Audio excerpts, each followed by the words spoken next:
Have you ever had one of those days where the universe just seems completely fundamentally stacked against you? Oh, absolutely. Like everything that could possibly go wrong does go wrong. Exactly. The kind of day where absolutely everything goes completely sideways and you just feel entirely crushed by the sheer weight of it all. Yeah. I mean, you spill boiling coffee down your shirt right before a massive meeting. Right. Or you miss your train by a literal fraction of a second.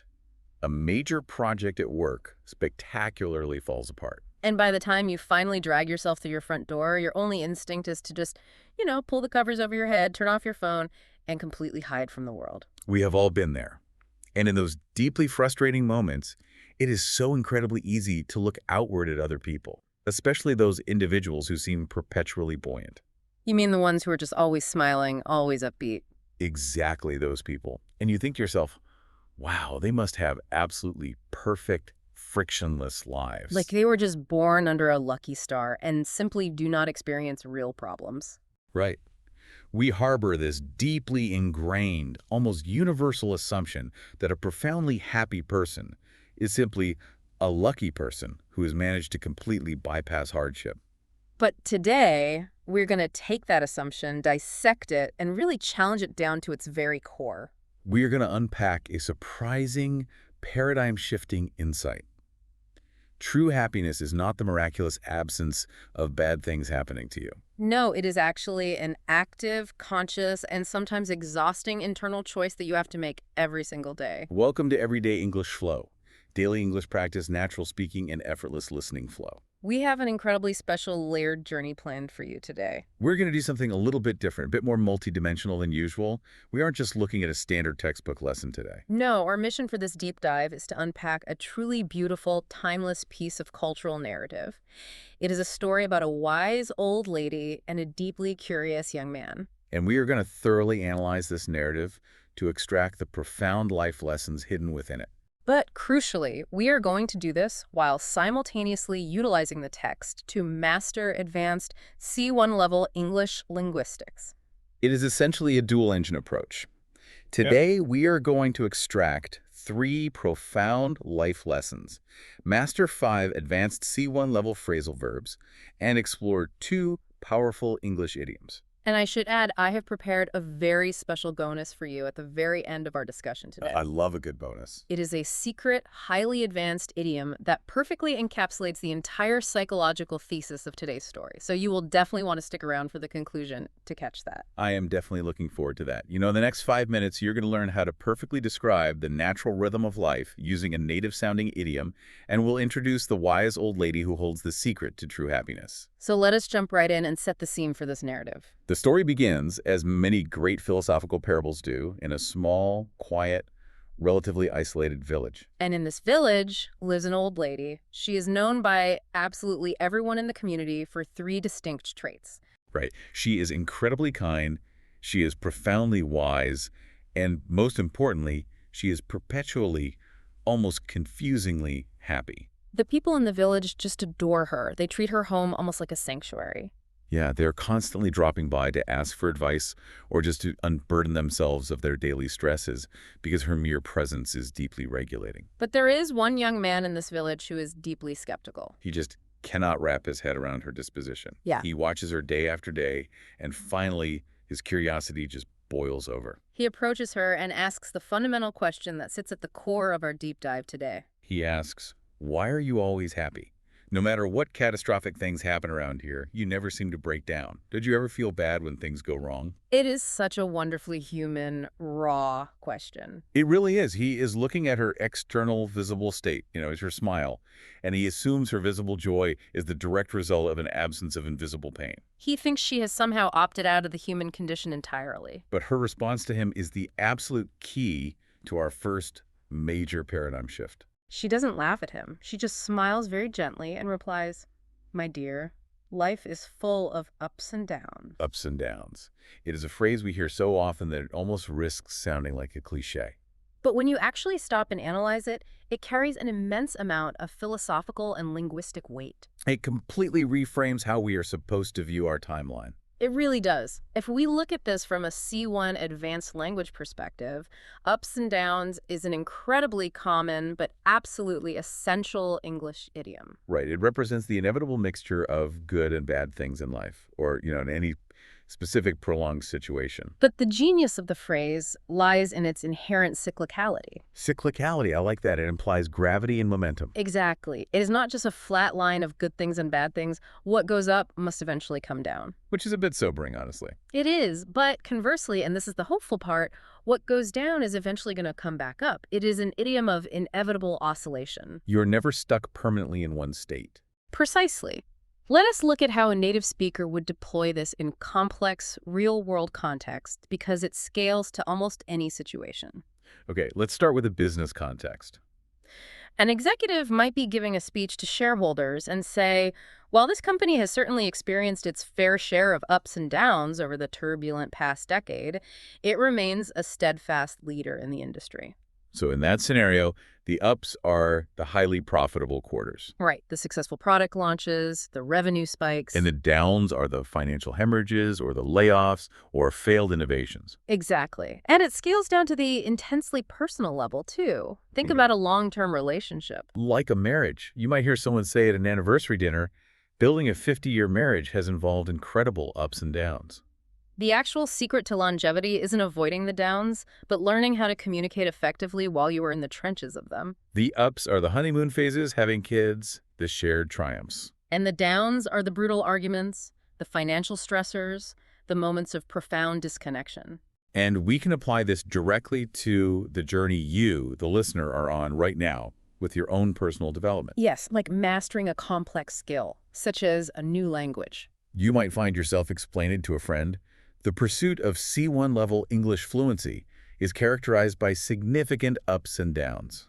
There are euphoric weeks where you feel completely articulate and native-like. And those are immediately followed by days where you inexplicably struggle to recall basic vocabulary and feel like an absolute beginner again. I know anyone who has ever tried to master a new language just nodded their head in deep agreement with that one. Absolutely. Yeah. And I want to draw our attention back to the specific phrasing the young man used in his initial question. Ah, yes. He asked her, don't you ever feel bad when things go wrong? Go wrong. This is our first major phrasal verb to dissect today. To go wrong is a highly versatile phrase that essentially means to fail, to make a critical mistake, or for a situation to develop in a fundamentally unexpected and negative trajectory. It implies a deviation from a planned path. You had a map of how reality was supposed to unfold. And reality decided to take a sharp, unpleasant detour. For example, if you spend 3 months meticulously planning an elaborate outdoor wedding, And 20 minutes before the ceremony, it suddenly starts pouring freezing rain and the tent collapses. your perfectly laid plan fundamentally went wrong. The mechanism failed. Precisely. So, synthesizing this back into the narrative, the young man is demanding to know how she manages to maintain a genuine smile when the mechanics of her daily life go wrong. And I have to admit, I have a profound emotional reaction to his confusion. It hits so close to home. It really does. In our modern society, especially with social media, we are constantly scrolling through highlight reels. We look at a phenomenally successful colleague or an influencer, and our brains trick us into assuming they have somehow bypassed the downs. We genuinely start to believe that their life is just one continuous, unbroken upward trajectory. It makes me think about how we visualize resilience. I like to use the analogy of a sailor out on the open ocean. Oh, that is a great visual. If you are standing on the safety of the shore, watching a master sailor navigate a boat, they make it look entirely effortless. The vessel is just gliding gracefully over the water. But what you absolutely cannot perceive from the shore is that the ocean is violently and constantly throwing massive waves at them. The currents are pulling at the hull, the wind is shifting unpredictably. Right, the sailor cannot control the ocean. The waves are the inevitable ups and downs of life. The ocean is going to do what the ocean is going to do. It has no moral compass. But what the sailor can control, and what they spend years mastering, is how they manipulate the rudder and the sails in reaction to those waves. The old lady in our story isn't perpetually happy because her personal ocean is flat and calm. She is happy because she has become a master at steering her ship through the absolute worst storms. And speaking of navigating storms, we are hitting the 10-minute mark here. Oh, right. If you are finding value in this, please like, share, and subscribe to keep improving your English every day. In the next 5 minutes, you're going to learn a respectful and crucial phrasal verb used when talking about tragedy as we uncover the darkest day of the old lady's life. Yes, because the young man pushes back on her ocean analogy. He is still highly skeptical. He basically says, "What do you mean by ups and downs?"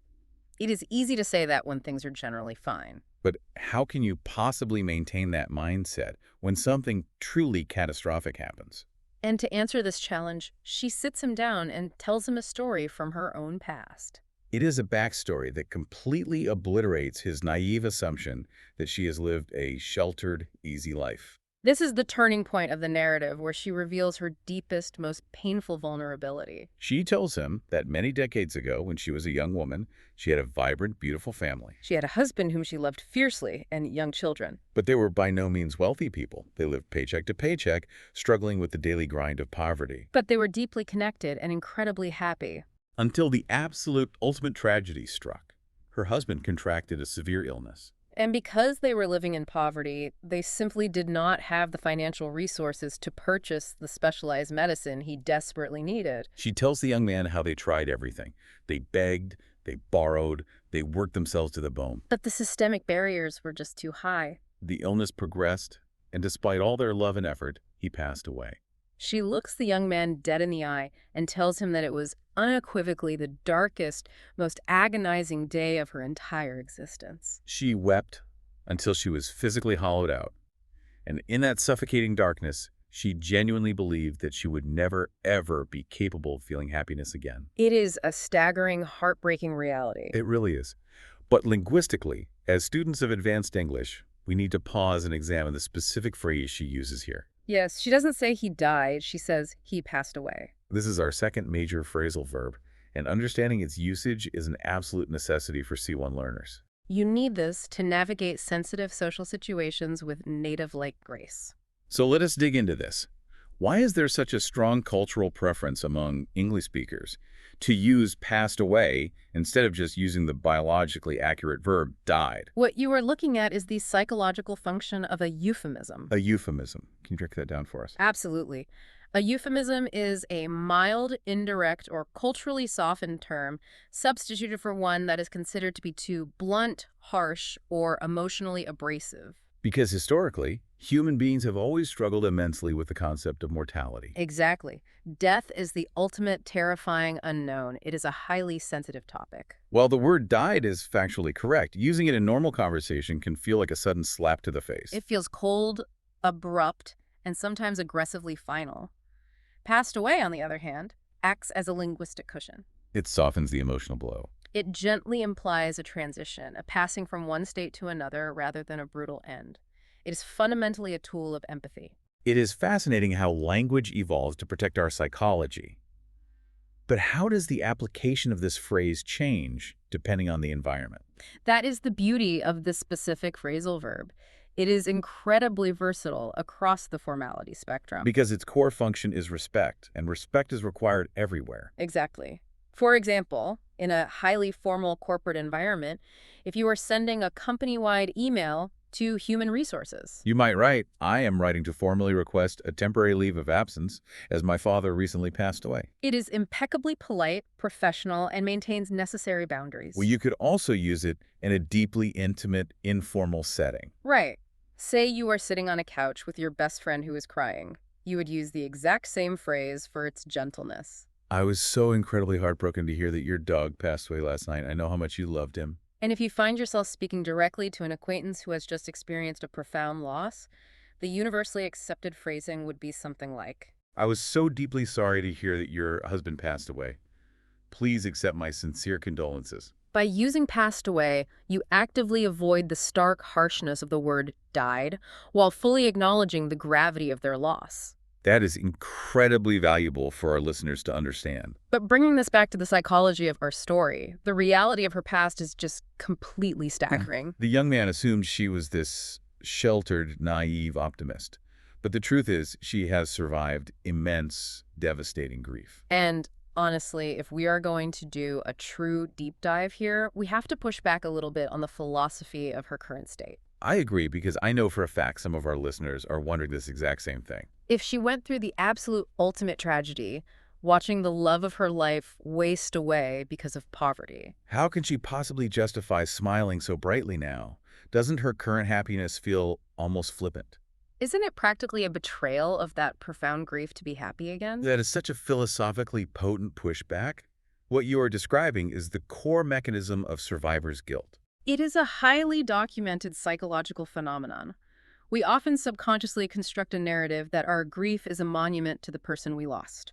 We convince ourselves that if we laugh or if we move forward after losing someone, it must mean that we didn't love them enough in the first place. Or worse, that we are actively abandoning their memory. It feels inherently selfish to be happy. It does. But if we deeply synthesize the psychological transition she experienced, we see a radical shift in her cognitive framing. She tells the young man that after a long, grueling period of darkness, she came to a stark realization. Her sadness, no matter how profound, possessed absolutely zero magic to reverse reality. It was not a currency she could use to buy her husband back. Furthermore, she was not alone in the world. She had young children. And those children were actively watching her. They desperately needed a mother. They needed her strength, her guidance, and fundamentally, they needed to see that life was still worth living. For this old lady, cultivating happiness was no longer a frivolous luxury. It became a hard, demanding necessity for her survival and the survival of her family. If she had allowed herself to remain permanently consumed by the paralysis of her grief, she would have effectively orphaned her children. Even though she was still physically walking around the house, her physical body would be there, but her emotional self would be dead.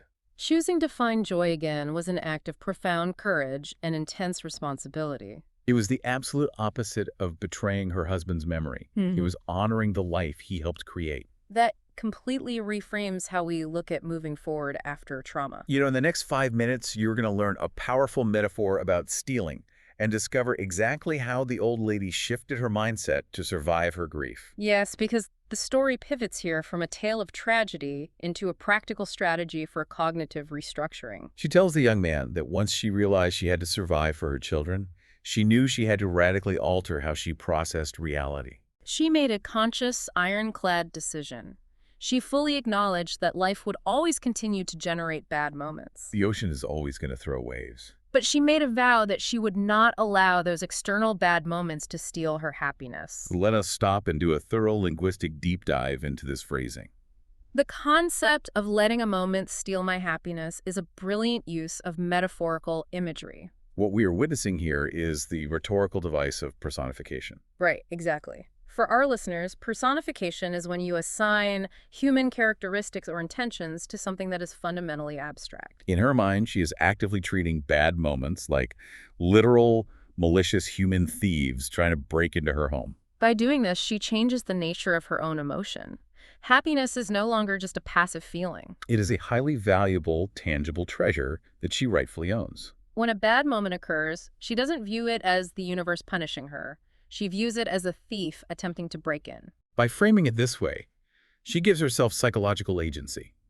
She empowers herself to stand guard and protect her emotional property. Now, from a strictly linguistic standpoint, there is a classic, notorious C1 level grammar trap here. Oh, I know exactly what you're talking about. Yeah. It traps almost every advanced learner when we start talking about thieves, stealing, and crime. Yes, we need to break down the highly specific grammatical difference between the verbs to steal and to rob. Because they both involve taking something illegally, right? They do.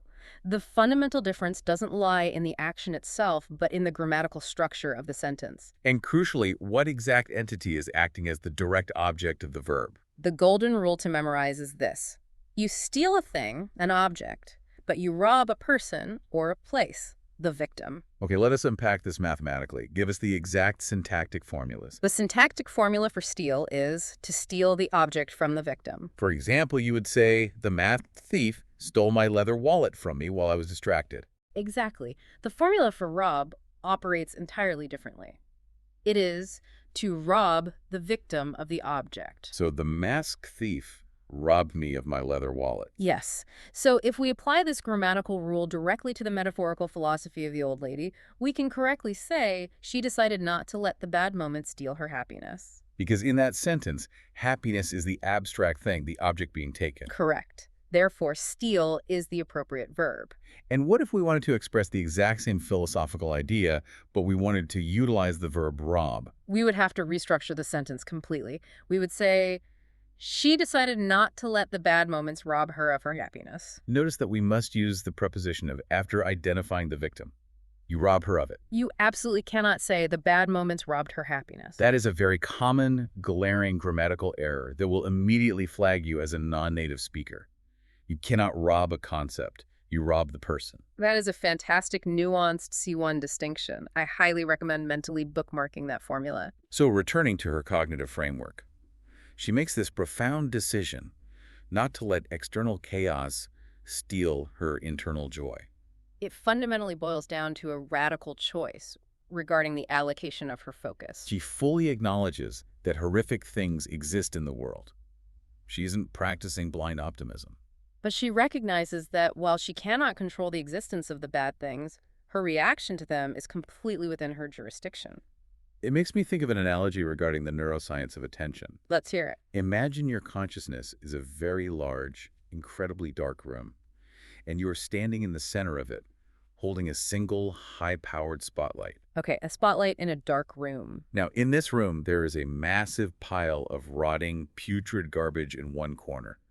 It smells awful. But in the exact opposite corner of the room, there's a stunning, priceless Renaissance painting. Right, the room unquestionably contains both of these things. The garbage is real, and the painting is real. Those are the objective facts. But you are the one physically holding the spotlight. You have the autonomy to choose to stand there, point your light directly at the garbage, complain bitterly about the stench, and focus all your energy on the ugly reality. Or you can physically turn your body, point the spotlight at the beautiful painting, and deeply study the intricate brushstrokes. The garbage is still sitting there in the dark. You haven't magically wished it out of existence, but it no longer dominates your subjective experience of the room. Your attention is the spotlight. You are the one who chooses what to illuminate, and therefore you choose the reality you inhabit. Exactly. In the next 5 minutes, you will learn advanced vocabulary for daily routines and discover the exact morning habit the old lady uses to guarantee a good day. Yes, because high-level theory is completely useless without execution. The young man in the narrative is clearly just as curious about the practical application as we are. He looks at her, fully grasping the concept of the spotlight, but he asks the most important, practical question. He says, but how do you actually do that every single day? How do you fight the gravity of the bad moments? He wants the blueprint. He wants the daily protocol. And she gives it to him.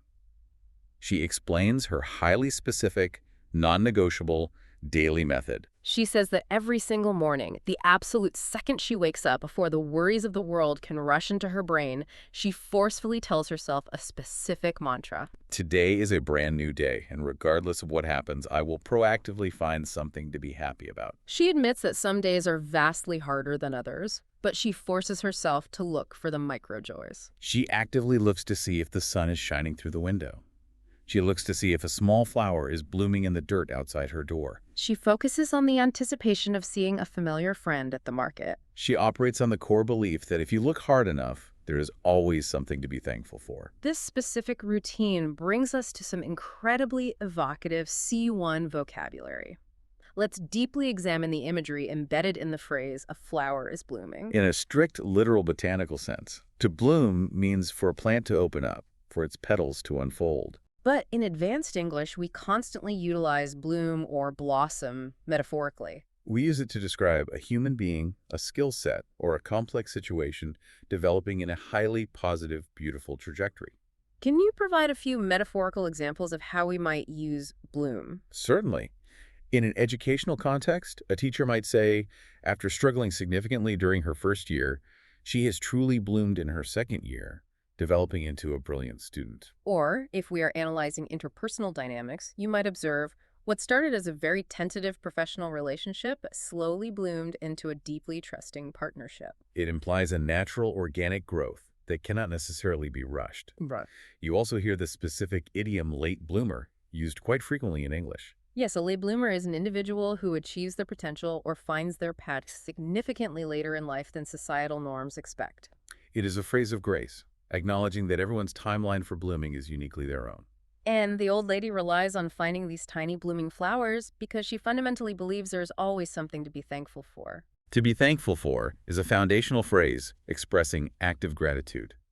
But before we get too deep into the psychology of gratitude, I want to highlight a quick but incredibly vital distinction regarding vocabulary used to describe daily English routines. Oh, this is important. The old lady explicitly says, "Every morning when I wake up." This provides a perfect opportunity to clarify the rigid difference between the phrasal verbs wake up and get up. This is a classic stumbling block. I hear non-native speakers conflate these two actions constantly. They do, because in many languages the two concepts are intertwined. But in English, they denote two distinctly different phases of the morning. Wake up refers strictly and exclusively to the neurological moment you transition from a state of sleep to a state of consciousness. It is the moment your brain turns on and your eyes open. Get up, however, refers to the purely physical, mechanical action of moving your body vertically out of the bed and onto your feet. You might neurologically wake up to your alarm at 6 a.m., but you might lie there scrolling on your phone and hit the snooze button 3 times, meaning you do not physically get up until 6:45 a.m. So the crucial takeaway here is that the old lady initiates her intense mental work the very microsecond her eyes open when she wakes up. She doesn't wait until she is fully dressed and has had a cup of coffee. She sets the psychological tone of the day before her feet even hit the floor to get up. And she emphasizes to the young man that she seeks out something to be happy about, even if it is small. The grammatical structure of even if is incredibly important here. We use even if to introduce a condition that, despite its existence, fundamentally does not change the main outcome of the sentence. The main outcome in her scenario is she will generate the feeling of happiness. The condition is the external catalyst for that. Happiness might be microscopic in scale. The tiny size of the flower does not diminish the massive amount of joy she allows it to bring her. To give another grammatical example, even if it is pouring freezing rain, we are absolutely still going to hike that mountain. The negative condition of the rain does not alter the final outcome of the hike. What I find most revolutionary about her approach is the realization that happiness is not a passive resting state. It is not a default setting that you just fall into. You don't just sit comfortably on your couch and wait for happiness to be delivered to your front door. It is an active, aggressive, daily, cognitive scavenger hunt. A scavenger hunt where the clues are intentionally microscopic. If you look at the specific examples she provides, they are incredibly mundane. She doesn't tell the young man, "I forced myself to be happy today because I just won a multi-million-dollar lottery." She requires almost nothing from the universe. She just needs to locate a single flower blooming. What she has brilliantly done is fundamentally lowered the barrier to entry for the emotion of joy. Most people set the psychological bar for happiness so impossibly high, requiring perfect wealth, perfect health, that they only manage to clear that bar maybe 1 or 2 days a year. She has taken that bar, placed it firmly on the floor, and allowed herself the grace to casually step over it every single day. It is an incredibly resilient framework. And I want to challenge you, the person listening right now, to apply this cognitive framework immediately. Today, I want you to actively force your brain to look for one single blooming flower in your immediate environment. It could be the perfect temperature of your morning cup of tea or the sound of a bird outside your window. Lower your barrier to entry and locate your microjoy today. You know, in the next 5 minutes, we will reveal one of the most famous historical mantras in the English language, used by important people throughout history to survive their darkest times. Because human nature is skeptical, and the young man in the story has one final, very difficult, almost desperate question for her. He does, because while he might be intellectually convinced that her strategy works for the small daily annoyances, he is terrified of the massive structural catastrophes. He is worried about how her philosophy holds up under extreme existential pressure. He looks at her, almost pleading for a safety net, and asks, but what if something truly horrifyingly bad happens? What if the tragedy is so massive that there are no blooming flowers? How can you possibly maintain your mindset then? The old lady does not dismiss his fear. She doesn't offer him a cheap, toxic positivity platitude. She looks at him with deep gravity and admits it is not easy. It is agonizing. But then she shares her absolute ultimate bedrock secret. She says, when the darkness is total, I remind myself of a fundamental law of the universe. Everything passes. Even the most horrific, Agonizing bad times will not last forever. When the worst things happen, I simply close my eyes and I tell myself, this too will pass. This too will pass. Or, as it is more traditionally and formally phrased in literature, this too shall pass. This is not just a casual idiom. This is a phrase that carries an immense amount of cultural, historical, and psychological weight in the English language. Where does this specific phrase actually originate? Because it feels ancient. It is believed to be ancient. The exact origins are deeply rooted in ancient wisdom. The cultural folklore surrounding it usually involves a powerful monarch, sometimes believed to be King Solomon, who was plagued by extreme mood swings. He demanded that his most brilliant wise men forge him a magical ring. He mandated that the ring must possess the power to make him happy when he was profoundly depressed, but crucially, it must also make him sad when he was overly joyous. The wise men returned with a simple gold ring, inscribed with just a few words, "This too shall pass." When he read it in sorrow, he was comforted. When he read it in triumph, he was humbled. Throughout history, this exact phrase has been leaned upon by towering historical figures. Most notably, an important person like Abraham Lincoln explicitly cited this exact phrase during a major address, precisely because he recognized its unparalleled power to stabilize the human mind. It is absolutely fascinating because the phrase possesses a profound dual nature. It is a linguistic, double-edged sword. And that precise nuance is what elevates it from a simple cliché into a masterclass in emotional regulation. On one hand, it operates as an unparalleled mechanism of hope when you are trapped in the absolute depths of despair. When you are drowning in grief, the phrase "this too shall pass" forces your brain to recognize that pain is not a permanent state of being. But on the other hand, it acts as a ruthless agent of humility when you are wildly successful. If you are experiencing a moment of pure, unadulterated bliss, "this too shall pass" aggressively reminds you that the joy is entirely temporary. You cannot freeze time. Therefore, it mathematically forces you to appreciate that joy intensely right now. Resilience in tragedy and gratitude in triumph. That is a breathtaking way to frame existence. It makes me think of standing in the middle of a fierce, violent rainstorm. Imagine you are stranded outside, the wind is howling, the rain is freezing, and you are soaked completely to the skin. When you are standing directly in the epicenter of a storm like that, your primitive brain tricks you into believing that the rain will never, ever stop. You look up, and the dark clouds cover the entire visible sky. But if you truly understand atmospheric science, you know that the clouds are always moving. The atmospheric pressure inherently demands change.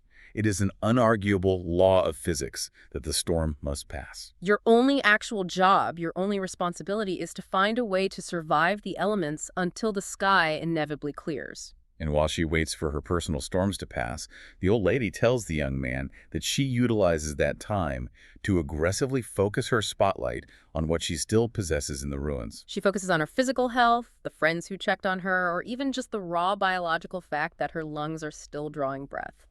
You know, in the next 5 minutes, we will see how one person's mindset completely transformed an entire community, and we will get to our special bonus idiom. So we have spent all this time deeply analyzing how this woman fundamentally rebuilt the architecture of her own mind. But the conclusion of this narrative explores something even more fascinating: how one single person's internal mindset shift can violently and positively transform an entire external community. The young man completely absorbs the massive weight of her wisdom. He thanks the old lady, walks out of her house, and makes a concrete decision to beta test her advice in his own life. And it fundamentally works. From that day forward, he actively tried to find the blooming flower in every situation. Even when his plans went wrong, utilizing that phrasal verb again, his new suspension system absorbed the shock, and he maintained a baseline of positivity. But the sociologically fascinating part is that the phenomenon did not remain contained within his own mind. The story tells us that the narrative of the old lady's philosophy spread throughout the entire village. Let us do a final linguistic breakdown on the phrasal verb spread throughout. To spread fundamentally means to open out, or to distribute over a progressively larger surface area. When we couple it with the preposition throughout, meaning in every part of a place, we are painting a highly specific picture of something expanding relentlessly until it permeates every corner of a space. So visually, it would be akin to accidentally kicking over a massive bucket of water on a completely flat kitchen floor. Exactly. The water seeks every groove, it travels under the cabinets, it expands until it has spread throughout the entire kitchen. But in advanced English, we almost entirely use this phrase metaphorically. A malicious rumor can rapidly spread throughout a high school. Or, in this profoundly beautiful case, a revolutionary, positive psychological framework can spread throughout a community. We often refer to this in modern terms as the ripple effect. I marvel at the mechanics of it.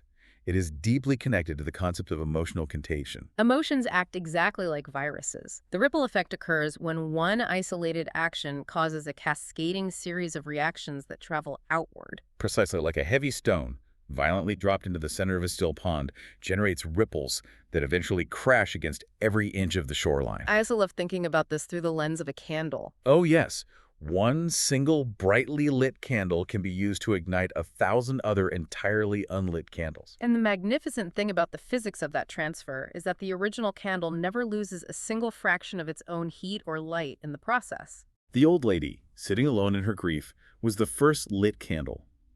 By maintaining her internal suspension system, she passively altered the atmospheric pressure of the entire village. She lit the young man's candle, and he took that flame and lit his neighbors until the entire community was blazing with light. Okay, let us take a deep breath and synthesize the massive amount of psychological and linguistic territory we have traversed today. We have thoroughly dismantled the myth of the frictionless life, learning that genuine happiness is an active, daily choice. We discovered the power of this too shall pass, analyzing its power to provide hope in our darkest depressions and enforce humility in our greatest triumphs. And we mastered essential C1 phrasal verbs like passed away and spread throughout. While unpacking the cyclical mechanics of idioms like ups and downs. We also clarified the vital physiological distinction between the verbs wake up and get up. And we navigated the notoriously tricky grammatical structures required to differentiate between stealing an object and robbing a victim. It has been an incredibly dense, rewarding linguistic journey. And as I promised at the very beginning, I promised you a bonus at the end. Here is a beautiful, advanced English idiom that perfectly matches this story. What is it? Every cloud has a silver lining. Every cloud has a silver lining. It means even in the darkest, worst situations, there is a small element of hope or a positive aspect to be found. To understand the idiom, you have to visualize the meteorology of it. Imagine a massive, terrifyingly dark storm cloud completely blocking out the sun. That cloud represents the tragedy, the downs of life. But if you look closely at the extreme outer edges of that black cloud, you will see a brilliant, glowing silver outline. That silver lining is the light from the sun, which is still burning intensely directly behind the cloud, trying to push its way through. Which is the exact cognitive reframing the old lady executed. She stared directly into the terrifying black cloud of her husband's death, and she located the silver lining by focusing entirely on the survival of her children. I want to hear from you. In the comment section below, I want you to write a sentence using our bonus idiom, every cloud has a silver lining, based on your own life. And to show us that you made it to the very end of this lesson and are dedicated to your English flow, write exactly this in the comment box. I stay committed. If you enjoyed this podcast, there are many more podcasts on my channel. Go check them out and binge watch your favorites. The old lady taught the village the secret of true happiness. But ask yourself this. If you are the young man, who in your life would you share this story with first to start your own ripple effect? Like, share, and subscribe. Keep your English flowing, and we will see you in the next deep dive.